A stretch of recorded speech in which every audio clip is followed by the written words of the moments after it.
السلام علیکم، پاکستان ٹونائٹ کے ساتھ میں ہوں سید سمر عباس۔ ناظرین، ملک میں ایک مرتبہ پھر سے 18ویں ترمیم اور NFC ایوارڈ کے شیئر کے حوالے سے بحث چھڑ گئی ہے، اور یہ بحث کسی اور نے نہیں چھڑی بلکہ وزیراعظم عمران خان صاحب نے کل اپنے دورہ کراچی کے دوران اس پہ بات کی، اور پرائم منسٹر نے کہا کہ 18ویں ترمیم جلد بازی میں کی گئی، اس میں غلطیاں ہیں جنہیں درست کرنا ہوگا، اور ساتھ ہی انہوں نے NFC شیئر سے متعلق بھی کہا کہ یہ ناقابل عمل ہے، جس پر آج مراد علی شاہ صاحب نے انہیں جواب دیا اور کہا کہ آپ اپنی کوتاہیاں، اپنی جو نالائکیاں ہیں ان کا ملبہ ہم پر کیوں ڈال رہے ہیں، NFC شیئر پہ آپ کیوں ڈال رہے ہیں۔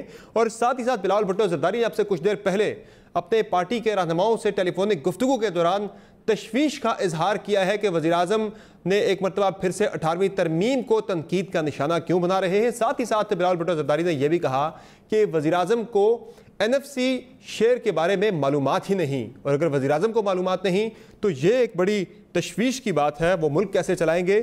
اور اس سارے معاملے کے ساتھ ساتھ ناظرین، اس وقت سپریم کورٹ کے اندر ایک اہم سماعت چل رہی ہے جسٹس قاضی فائز عیسیٰ کیس کے حوالے سے، جس پر اب تک کی جو ہم آبزرویشنز، اب تک کے جو ریمارکس ججز کے سن رہے ہیں، اس میں تھوڑی سی گورنمنٹ ہمیں مشکل میں نظر آ رہی ہے، لیکن ظاہر ہے جو بھی فیصلہ کرنا ہے عدالت نے کرنا، آگے چل کے زیادہ اس پہ میں بات نہیں کروں گا، لیکن جو ریمارکس آئے ہیں وہ بڑے امپورٹنٹ ہیں اب تک کے، اس پہ بھی ہم آج کی پرائم میں بات ہوگی کہ آج جسٹس قاضی فائز عیسیٰ کی اہلیہ نے عدالت کو اپنا بیان ریکارڈ کروایا ہے، وہ بیان بڑا امپورٹنٹ تھا، اس پہ بات ہوگی، اور اختر مینگل صاحب کے حوالے سے ہم بات کریں گے کہ اختر مینگل صاحب کے حکمراں اتحاد سے الگ ہونے پر ایک نئی بحث چھڑ گئی ہے کہ آیا اب اپوزیشن کیا ان ہاؤس چینج کے حوالے سے کوئی کوشش شروع کر رہی ہے، چونکہ کل رابطہ ہوا ہے آصف علی زرداری صاحب کا اختر مینگل صاحب کے ساتھ، تو کیا کوئی نئی صف بندی ہو رہی ہے، کیا کوئی ایک ان ہاؤس چینج کے حوالے سے کوئی کوششیں اپوزیشن کر رہی ہے، متحرک ہو گئی ہے۔ سب سے پہلے ہم بات کریں گے جو 18ویں ترمیم کے حوالے سے ایک بحث ہم اس وقت دیکھ رہے ہیں مرکز اور سندھ کے درمیان۔ ہمارے ساتھ پروگرام میں شریک گفتگو ہیں شاندانہ گلزار صاحب، رکن قومی اسمبلی ہے پاکستان تحریک انصاف کی۔ ہمارے ساتھ پروگرام میں موجود ہیں جناب رانا تنویر حسین صاحب، مسلم لیگ نون کے سینئر رہنما ہیں۔ ہمارے ساتھ موجود ہیں مصطفیٰ نواز کھوگر صاحب، پاکستان پیپلز پارٹی کے رہنما ہیں، ترجمان ہیں بلاول بھٹو زرداری کے۔ بہت شکریہ آپ تینوں مہمانوں کا آپ نے پروگرام میں جوائن کیا۔ شاندانہ گلزار صاحب، سب سے پہلے بات کر رہے تھے 18ویں ترمیم کے حوالے سے، جو پرائم منسٹر نے کل یہ بحث چھیڑی تھی، انہوں نے ایگزیکٹلی کیا بات کی تھی 18ویں ترمیم اور NFC کے حوالے سے، ذرا سن لیں جی آپ بھی۔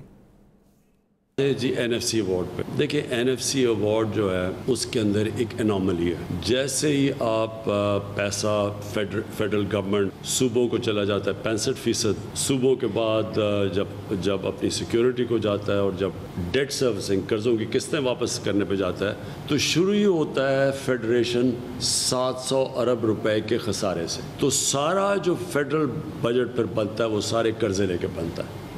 یہ بالکل ایک انفیزبل ہے، یہ کوئی دنیا کے اندر ایسا بجٹ نہیں بنتا۔ جنہوں نے بھی یہ شروع کیا تھا جب بھی 80th امینڈمنٹ، انہوں نے پوری طرح سوچا ہی نہیں کہ یہ کیسے، کون سی دنیا میں کس طرح کا سسٹم چل سکتا ہے۔ اس کے اوپر ڈسکشن کی ضرورت ہے، ریویو کی ضرورت ہے۔ اب آج NFC ایوارڈ کے حوالے سے وزیراعظم نے جو کمنٹ کیا اس پہ مراد علی شاہ صاحب نے جواب دیا ہے، انہوں نے کیا جواب دیا ذرا یہ بھی سن لیں۔ NFC میں فیڈرل گورنمنٹ کی جو ریونیو کلیکٹنگ اتھارٹیز ہیں ان کی خرابی ہے، ان کی نااہلی ہے۔ ہم کئی بار کہہ چکے ہیں، اس وقت بھی ہمارا کیس موجود ہے کہ آپ ہمیں کلیکشن دیں سیلز ٹیکس آن گڈز کی، اور دیکھیں کہ ہم بڑھاتے ہیں کہ نہیں بڑھاتے۔ شاندانہ گلزار صاحبہ، مراد علی شاہ صاحب کہہ رہے ہیں غلطی آپ کی ہے، آپ کا FBR ٹیکس کلیکٹ نہیں کر پا رہا، ملبہ سارا آپ جا کے گراتے ہیں صوبوں پہ، اور NFC شیئر پہ آپ جا کے سارا ملبہ گراتے ہیں، کہہ رہے ہمیں آپ دے دیں سیلز ٹیکس جو گڈز کے اوپر اکٹھا کرتے ہیں، ہم آپ کو بہتر اکٹھا کر کے دے دیں گے۔ شکریہ سمر صاحب، تھوڑا سا پہلے ذرا حقائق پہ بات کرتے، پھر اس کے بعد سیاست پہ بات کریں گے۔ جولائی 2019 سے مارچ 2020 تک آپ کی جو فگرز ہیں نا، مجھے اجازت ہے میں سے شروعات کروں۔ دیکھیں یہ بات سائنس کی تو ہے نہیں نا، کرونا سائنس ہوتا ہے، اکنامکس تو نمبر ہوتے ہیں، اور بے شک آپ میرے نمبر مت ایکسیپٹ کیجیے گا، میں صرف آپ کو بتا رہی ہوں کہ یہ FBR کا جو ریونیو تھا نا، وہ آپ کا 17% اوپر ہوا ہے مارچ تک، لاک ڈاؤن سے پہلے۔ آپ کا نان ٹیکس ریونیو بڑھا ہے 134%، 134%۔ It is historical increase. اچھا، بات کرتے ہیں سیلز ٹیکس کی۔ میں آپ کو ہلکا سا بتا دوں، میں پچھلے 8 سال سے as a legal adviser commerce کے ساتھ کام کی تھی، تمام صوبوں کے ساتھ۔ PTI میں نہیں تھی، اور مسئلہ کیا تھا کہ جب سے 18ویں ترمیم آئی ہے، آپ کو پتہ ہے سروسز ٹیکس، یعنی کہ کوئی کنسلٹنسی، بینکنگ، ہاسپٹل، اس کا سیلز ٹیکس صوبوں کے پاس چلا گیا تھا۔ ٹھیک ہے. جب سروسز کا سیلز ٹیکس صوبوں کے پاس چلا گیا تو آپ کا جی ڈی پی جو 65% سروسز ٹیکس ہے، سروسز اکانومی ہے آپ کی، تو مجھے اگر سندھ حکومت دکھا سکے کہ انہوں نے سروسز سیلز ٹیکس میں کیا زیادتی کی، اور میں بتاتی ہوں انہوں نے کیا کیا. ہاں سروسز ٹیکس انہوں نے بڑھایا ہوگا، وہ آپ کو شرح بھی بتا دیں گے انہوں نے کتنی بڑھائی. پتہ ہے کیسے کیا اس کو؟ پاکستان کے سب سے بڑا آپ کے جو ای کامرس پلیئرز ہیں، دراز، فوڈ پینڈا، یہ وہ، انہوں نے روتے روتے ابھی بھی کامرس میں بیٹھے ہوئے ہیں کہ صوبہ سندھ واحد صوبہ ہے جو ڈبل ٹیکسیشن کرے سروسز کی. صحیح. تو دیکھیں بات کرنا بڑا آسان ہے کہ جی گڈز بھی ہم دے دیں گے، ڈبل ٹیکسیشن آپ کنزیومر کا بھی بیڑا خط کر دیا اور پروڈیوسر کا بھی. ایک بندہ جو ایک 10 لاکھ روپے کی کنسلٹنسی کرتا ہے اس پہ اس نے 10% دے دیا ٹیکس. اب آپ نے اس پہ سروسز کا صوبے میں بھی ڈال دیا. فیڈریشن ایف بی آر کہتے ہیں میں نہیں ہٹتا، نہیں ہو رہا تھا. آپ سے ایف بی آر کا سوال بھی کیا ہے مراد علی شاہ صاحب نے، پھر اس کی بات بھی کر لیں. خاقان عباسی اور شاید خاقان عباسی صاحب پرائم منسٹر تھے، انہوں نے سب کو، صوبوں کو بھی ڈانٹا، سینٹر کو بھی، کہ آپ کر کیا رہے ہیں پاکستان میں. تو یہ باتیں پتہ نہیں مراد علی شاہ صاحب کو کون بتاتا ہے، بٹ اینی ویز یہ تو ہوگی ٹیکس کی بات. بات ہوئی مراد علی شاہ صاحب کا این ایف سی پہ اور بلاول صاحب اور پرائم منسٹر کا. دیکھیں 10 دفعہ پرائم منسٹر نے بات کی کہ نظری ثانی کرنا اور امینڈمنٹ، کانسٹیٹیوشن امینڈ کرنا، اس میں بہت فرق ہوتا ہے. کانسٹیٹیوشن امینڈ یعنی آئین بدلنے کے لیے، رد و بدل کرنے کے لیے 18ویں ترمیم کا آپ کو پتا ہے کہ لکھا ہوا ہے آئین میں کہ آپ اس میں صوبوں سے کٹوتی نہیں کر سکتے، بڑھا سکتے، ان کے پیسے کم نہیں کر سکتے. تو اس کا پریکٹیکلی کیا مطلب ہوا؟ صحیح. اس کا یہ مطلب ہے کہ پہلی دفعہ، پہلی نظر جب صوبے اور سینٹر سارے اکٹھے بیٹھیں گے، وفاق اور صوبے بات اس پہ کریں گے کہ جو 18ویں ترمیم کے بعد صوبوں کے پاس رسپانسبلٹی، ذمہ داریاں چلی گئی ہیں اور جو وفاق میں رہ گئی ہیں، کیا ہر بندہ اپنا بوجھ اٹھا رہا ہے کہ نہیں. صحیح. اس پہ تو ظاہر ہے ایک ڈیبیٹ ہوگی تو تبھی جا کے بات آگے بڑھے گی، لیکن پیپلز پارٹی تو اس پہ ڈیبیٹ بھی نہیں چاہ رہی. مصطفیٰ نواز کھوکھر صاحب، مجھے نہیں سمجھ آتی مصطفیٰ نواز کھوکھر صاحب، ڈیبیٹ بھی کیوں نہیں ہونی چاہیے اس سارے معاملے پہ؟ چونکہ اب تک پیپلز پارٹی کا جتنا موقف سن رہے ہیں وہ تو اس حد تک بھی اجازت نہیں دیتے کہ کوئی ڈیبیٹ بھی ہو 18ویں ترمیم کے حوالے سے. ظاہر ہے کوئی بھی بات ہوتی ہے، جس طرح خان صاحب نے کل بات کی ہے کہ غلطیاں ہیں 18ویں ترمیم کے اندر، اس میں درستگی ہونی چاہیے. تو ظاہر اگر وہ کہہ رہے ہیں درستگی ہونی چاہیے، آپ کہہ رہے ہیں کہ بالکل ٹھیک سارا کچھ ہوا ہے، تو پھر ڈیبیٹ ہوگی تو پتہ لگے گا کہ اگر وہ غلطی ہے، اس کی نشاندہی ہوئی ہے، تو اس میں اصلاح کیسے ہو سکتی ہے. جی شکریہ. دیکھیے گزارش یہ کہ بالکل وزیر اعظم اگر سمجھتے ہیں کہ اس کے اندر بہتری کی گنجائش ہے، اور اگر انہیں کچھ اس کی شک سے جو کچھ پرابلمز ہیں، تو انہیں پھر سامنے کھل کر آنا چاہیے اور قومی اسمبلی کے اندر انہیں بل ٹیبل کرنا چاہیے. سیاسی گفتگو کرنا تو یہ بہت آسان ہوتا ہے، ٹی وی ٹاک شوز پر بیٹھ کر آپ کر لیتے ہیں، پریس کے سامنے جب بیٹھتے ہیں آپ کر لیتے ہیں. لیکن اگر واقعی آپ چاہتے ہیں کہ اس کے اندر کوئی تبدیلی لائی جائے تو آپ قومی اسمبلی میں ترمیم لے کر آئیں سامنے. وہ ابھی تک حکومت کرنے سے گریزاں ہیں، اور شاید گریزاں اس وجہ سے ہے، پیپلز پارٹی کی وجہ سے نہیں. ہمارے پاس تو بہت کم نشستیں ہیں قومی اسمبلی میں اور سینٹ میں. حکومت اور اتحادیوں کے پاس اکثریت ہے. اگر حکومت سمجھتی ہے کہ ان کے اتحادی، ان کے اپنے پارٹی کے لوگ اس معاملے پر ان کے ساتھ ہے، تو بسم اللہ آگے آئیں. ترمیم سے پہلے تو میرا ایک ڈیبیٹ ہونی چاہیے، نیشنل لیول پہ ایک ڈیبیٹ ہونی چاہیے، تمام پولیٹیکل پارٹیز کے ساتھ بیٹھ کے ڈیبیٹ ہو کہ آیا اس میں خرابی ہے کہاں. وہ دیکھیے ڈیبیٹ تو تبھی شروع ہوگی نا کہ جب ڈیبیٹ کے اوپر حکومت اس بل کو سامنے لے کر آئے گی، صرف سنی سنائی باتوں کے اوپر. اور اصل میں پرابلم ہے کیا؟ دیکھیے ہم آج کے دن کے اندر بیٹھ کے جو گفتگو کر رہے ہیں، ہمیں پاکستان کی تاریخ کو بھی مد نظر رکھنا چاہیے. 1 یونٹ تھا پاکستان، اور 1 یونٹ کا بھیانک نتائج ہم نے دیکھے 1971 میں. پھر اس کے بعد یہ فیصلہ کیا گیا کہ اگر ہم نے اس ریاست کو ایک وفاق کے طور پر چلانا ہے تو ہمیں سارے صوبوں کو مشاورت کے ساتھ انہیں اختیارات بھی دینے ہوں گے، اور ان کے ساتھ مشاورت بھی کرنی ہوگی، اور فسکل ڈیولوشن بھی کرنی ہوگی. یہ 1971 کے سانے کے بعد کی سوچ ہے کہ جس میں این ایف سی ایوارڈ اور صوبوں کو جو حقوق دینے کی بات پہلی دفعہ پاکستان کے آئین میں کی گئی. لیکن مصطفیٰ نواز کھوکھر صاحب، یہ جو ڈیولوشن ہے، یہ جو اختیارات کی نچلی سطح تک منتقلی کی بات ہے، اس میں آپ صرف صوبوں تک اختیارات کی منتقلی پہ کیوں زیادہ زور دیتے ہیں؟ اختیارات کی نچلی سطح تک منتقلی کا مطلب تو یہ ہے کہ صوبوں سے بھی مزید پاورز نیچے ڈیوالو ہوں، بلدیاتی سیٹ اپ کو جائیں. اس پہ خان صاحب نے کل پھر بات کی ہے، تنقید کا نشانہ بنایا ہے کہ 18ویں ترمیم نے ایک جو چیف منسٹر ہے اس سے انہوں نے ڈکٹیٹر بنا دیا، آمر بنا دیا ہے. نیچے وہ اختیارات منتقل ہی نہیں کرتے. یہی بات وہ آپ کی طرف اشارہ کر رہے تھے کہ بھئی آپ بلدیاتی جو نیچے سیٹ اپ ہے ان کو آپ اختیارات دے نہیں رہے، وہ آپ اپنے پاس لے کے بیٹھے طاقت ساری. تو ڈیولوشن کا مطلب ہے پھر نیچے تک جائے. جی بالکل. میں آپ سے ایک سوال پوچھنا چاہتا ہوں کہ خیبر پختونخوا میں پچھلے 2 سال سے وہاں پر بلدیاتی نظام موجود ہے؟ وہ تو میں آپ سے پوچھ رہا ہوں. ہاں، رکا پڑا ہے. پنجاب میں پچھلے 2 سال سے بلدیاتی نظام موجود ہے؟ کوتاہی ہے ان کی نا، لیکن وہ اشارہ آپ کی طرف کر رہے تھے. بلوچستان میں موجود ہے؟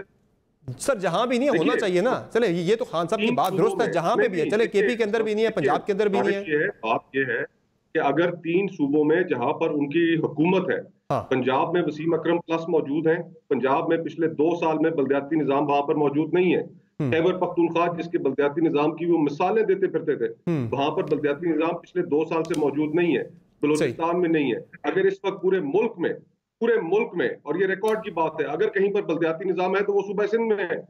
تو بیٹھ کر ٹی وی کے اوپر, اور میں جیسے پہلے کہہ رہا تھا پریس کانفرنس کے اندر بات کرنا تو ٹھیک ہے, کر لیں بات جتنی مرضی کرتے ہیں, لیکن حقائق کے قریب تک گفتگو ہونی چاہیے.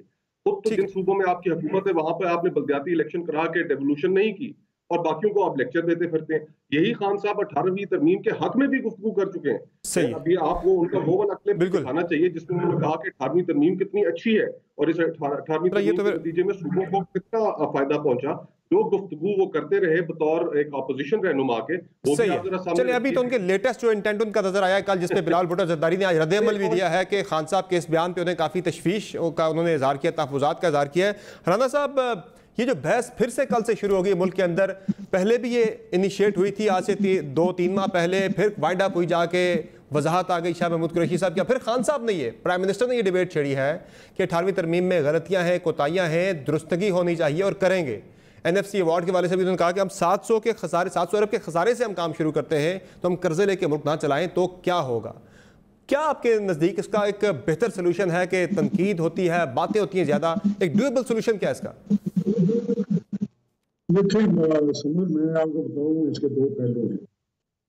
ایک تو وہ پہلو ہے جو اکیڈمک ہم بات کرتے ہیں, اکیڈمک ڈسکشن کرتے رہتے ہیں کہ جی 18ویں ترمیم میں غلطیاں ہیں, 18ویں ترمیم میں غلطی نہیں ہے, ڈیوالو ہونا چاہیے, ڈیوالو نہیں ہونا چاہیے کیا. دوسری ہے پریکٹیکل ہو کیا. اس میں کوئی شک نہیں کہ پروونشل اٹانومی ہونی چاہیے, اس میں کوئی شک نہیں کہ ڈیولوشن ہونی چاہیے. اور ڈیولوشن کی جب ہم بات کرتے ہیں تو پھر ہمیں رسپانسبلٹی, اگر کوئی کسی بہتر ڈلیوری کوئی دے سکتا ہے تو وہ لوکل باڈی سسٹم ہے.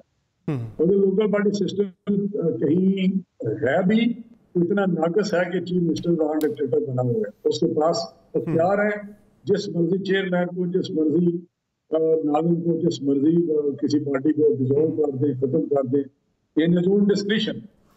دوسری بات یہ ہے کہ جس طرح بھی کوشش کی انہوں نے, کہ حالت یہ ہے کہ میئر اسلام آباد کو نکالنے کے لیے ایک اسپیشل کمیشن بنایا اور وہاں پہ اس کو ایک بوگس نوٹس دے کے اس کو فارغ کر دیا. اگر آپ کی پریکٹیکلی نیت یہ ہے کہ آپ خود اندر سے ڈکٹیٹر ہیں, آپ اختیارات لینا چاہتے ہیں اس پریٹیکسٹ پہ کہ صوبے جو ہیں وہ صحیح خرچ نہیں کر رہے, کیپیسٹی نہیں ہے, یا وہاں کے پاس خسارہ ہے, تو پھر تو میں سمجھتا ہوں یہ کبھی ہو سکتا ہی نہیں. لیکن یہ فیکٹ ہے کہ رانا صاحب سے ہمارا رابطہ منقطع ہو گیا, دوبارہ رانا صاحب سے ہم رابطہ بحال کریں گے, ان سے ان کا مکمل جواب لیں گے. لیکن ایک اور بھی اب کل کے پرائم منسٹر کے وزٹ کے بعد کافی زیادہ ڈسکشن کئی موضوعات پہ زیادہ چل پڑی ہے, اور اس میں جو کرونا وبا کے معاملے پہ ایک کوارڈینیشن ہے اس کے فقدان پہ بہت زیادہ سوالات اٹھے ہیں, کیونکہ NCOC کا پلیٹ فارم ہے, NCC کا پلیٹ فارم ہے, جہاں پہ مشاورت کے ساتھ ہمیں سامنے تو نظر یہ آتا تھا کہ مشاورت کے ساتھ وہاں پہ فیصلے ہوتے ہیں, لیکن اس پہ بھی مراد علی شاہ صاحب نے بھی سوال اٹھائے اور خان صاحب نے بھی سوال اٹھائے. مراد علی شاہ صاحب نے 20 پہ بات کی ہے آج, انہوں نے کہا کہ جو لاک ڈاؤن وفاق نے لگایا وہ کون سا لاک ڈاؤن تھا, ہم نے جو لاک ڈاؤن لگایا وہ کون سا لاک ڈاؤن, دونوں میں لاک ڈاؤن کی اصطلاح میں بھی فرق ہے, اور آگے بھی وہ وضاحت مزید اس پہ دے رہے ہیں. مراد علی شاہ صاحب کیا کہہ رہے ہیں اس بارے میں ذرا سن لیجیے. لاک ڈاؤن کے حد تک ایک ماڈل ہے جو ہیومنسٹ اپروچ میں کہتا ہوں, جس کو زندگیوں کو بچانے والا ماڈل. دوسرا ہے ایک کیپٹلسٹ اپروچ, جس کو کچھ لوگ ہرڈ امیونٹی کی بات بھی کرتے ہیں کہ یار جو سرمایہ دار ہیں ان کا خیال رکھا جائے. وہ چاہے بات آپ لوگوں کی کریں دوسروں کی کہ دیہڑی دار ہے, اور اصل مقصد کچھ اور تھا. کہتے ہیں نا کہ بیلنس کرنا ہے between lives and livelihood, balance کرنا ہے. ہاں بالکل بیلنس کرنا ہے. میں 99.9% دوں گا لائف کو اور 0.1% دوں گا لائیولیہڈ کو. یہ فرق ہے میرے میں اور کسی اور کی سوچ میں. اب یہ صرف وہ اپروچ میں فرق نظر نہیں آ رہا, بلکہ مراد علی شاہ صاحب نے وزیراعظم کی فیصلہ سازی پہ بھی سوالات اٹھائے, اور انہوں نے یہاں تک دھمکی دے دی کہ وہ NCC اور NCOC کے اجلاس میں شاید آئندہ نہ بیٹھنے کے والے سے بھی کنسیڈر کریں. وہ کیا ان کا بیان تھا, ذرا یہ بھی سنیں.